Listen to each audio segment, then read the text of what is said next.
A veces pienso en un hombre como tú y como yo, que un día tuvo que dejar su tierra, su familia, todo lo que amaba, para internarse en el invierno. No porque quisiera, sino porque había un monstruo manipulando los hilos desde las sombras. Y de solo pensarlo siento un golpe en el pecho. Así fue como el paraíso de millones de incas se convirtió en un mundo de piedra. ¿Sabes quién es ese monstruo? No es ficción, es la historia del imperio que brilló más que el sol y fue devorado por la sombra de la codicia, el imperio inca. Imagínate vivir en el siglo XVI, ser parte del imperio más vasto y deslumbrante que América había visto. Ciudades de oro que cantaban al ser tocadas, pero los incas no veían riqueza, veían el reflejo de su dios, memoria, vida. El oro es el sudor del sol, decían. Al otro lado del mar, la avaricia ya miraba hacia ellos. Cuando los europeos llegaron, no sintieron dioses, solo vieron lingotes, poder. Y ese choque de visiones fue el primer bocado de una devoración que se sintió en cada montaña, en cada río, en cada latido del imperio. Pero eso no fue un simple desencuentro. Fue el principio del fin. ¿Cuántas veces compramos algo sin mirar cuánto trabajo, cuánto sudor, cuánto hay detrás de cada objeto que llega a nuestras manos? En ese mar oscuro los fuertes vientos silbaban entre las velas de gigantescos barcos que se dirigían hacia allí, repletos de hombres, dirigidos por un líder de sangre fría, con un solo propósito: apoderarse del oro. Su nombre, Francisco Pizarro. Pocos meses después, con la mirada fija como un halcón que ataca a su presa, capturaron al emperador Atahualpa. La condición para liberarlo, llenar una habitación entera con oro. El metal llegó, la libertad no. La respuesta de Pizarro fue una puñalada. Con él cayó la esperanza de un imperio. Para los europeos el oro no era sagrado, era poder. ¿Te imaginas mirar algo que para ti sea sagrado y que otro solo vea su precio?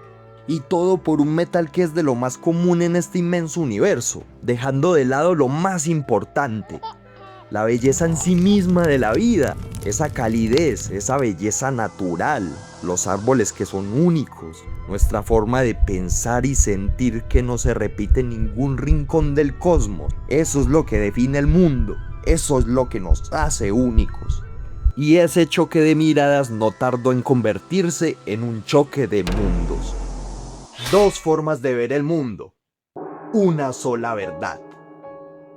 Una visión centrada en nuestra madre tierra y en lo que nos da, en una cultura enfocada en el espiritualismo, y otra que solo veía números, ganancias y la idea de aplastar, de vender incluso lo que es del otro. Porque la codicia no tiene límites. No les importaba vender a su propia madre con tal de hacerse más ricos. Y esa codicia sin límite fue la que los mantuvo allí, buscando más, siempre más. Los españoles no se fueron, sabían que aquel oro no había llegado solo, pero no esclavizaron los incas directamente. Fue algo más sutil, más perverso. Como cuando te ofrecen un negocio donde tú pierdes y tienes que aceptar. Los incas tenían un sistema comunitario, sí, se repartían el trabajo duro, era un gran sistema, hasta que los españoles lo retorcieron. Ya no eran turnos para construir el progreso, eran turnos para ir al matadero, para internarse en una montaña de la que jamás volverían a ver la luz del sol.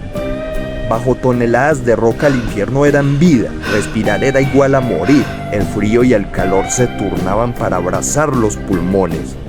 Ese oscuro silencio solo se rompía con el ruido seco de los picos, como un latido de corazón que late constantemente sin detenerse un solo momento, sin importar que el mundo esté a punto de destruirse.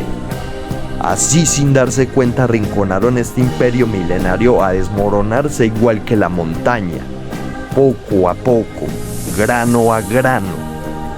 8 millones de familias incas devoradas por la montaña y la codicia, sin posibilidades de volver a ver el sol que los vio nacer, ni la tierra que los vio crecer y los forjó. Cuando el último cofre de estos navíos se llenó, solo quedó la cáscara hueca de lo que algún día fue un continente rico en cultura e historias ancestrales. Todo se convirtió en peste. El silencio gobernaba donde antes habían risas, llantos y festejos, un paraíso convertido en un infierno envenenado. Los ríos enmudecieron, los templos del sol se volvieron iglesias de silencio. Aquellos que partieron jamás regresaron, y los pocos que volvieron murieron lentamente devorados por las secuelas. Los niños crecieron sin historias, los ancianos sin legado, las mujeres con lo poco que tenían, y no fue suficiente. Todo se desvaneció, como un susurro que el viento se lo lleva. Hoy los descendientes podríamos ser nosotros, sin legado, sin historia, forzados a absorber una cultura que no es nuestra, un vaso que se vacía y se llena de veneno. La esclavitud sigue, solo que de manera más imperceptible, en letras, en firmas, en contratos que son como cadenas. La realidad es dura y la avaricia aún acaba con nuestros paraísos. Tú que estás viendo esto, ¿lo has notado? Atahualpa fue el último gran emperador inca, el último que gobernó un imperio unido, antes de que la corrupción se expandiera como un cáncer que ataca desde dentro.